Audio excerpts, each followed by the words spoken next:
भोकर में गैर कानूनी तौर पर सवारियों को भरने वाली गाड़ियों की भरमार हो गई है, जिससे न सिर्फ ट्रैफिक के मसाइल पैदा हो गए हैं बल्कि पुलिस का करप्शन भी जाहिर हो रहा है। भोकर में इन दिनों ट्रैफिक के मसाइल में इजाफा हो गया है। खासकर तालीमी इदारों के करीब ट्रैफिक मसाइल से तलबा की जानों को भी खदशात लाहिक हो गए हैं। ऐसे में मकामी लोगों ने ट्रैफिक पुलिस की अहलियत पर सवाल उठाए हैं।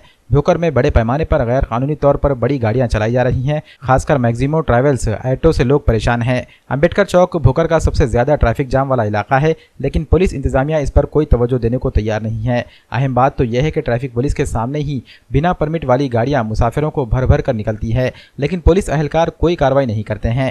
गैर कानूनी तौर पर सवारियों को भरकर ले जाने वाली गाड़ियों के खिलाफ कोई कार्रवाई न करने को लोग करप्शन की नज़र से देख रहे हैं। ट्रैफिक का बहुत बड़ा एक मसला प्रॉब्लम है, तो यहाँ ऑटो ट्रैवल्स ये खड़े रहने से ट्रैफिक जाम हो जा रहा और किसको मार लगकर बड़ा एक्सीडेंट होने का डर है। इसलिए पुलिस प्रशासन और नगर पालिका ने ख्याल देकर यहाँ का ट्रैफिक खुला होना चाहिए। ये उसके लिए ये ट्रैवल्स ऑटो यहाँ खड़े रहना बंद करना है। बहुत से अवैध वाहतुक हो रही है, उसको भी रोकना है। अगर ये ट्रैफिक ये तो ठीक है तो हम आंदोलन करेंगे।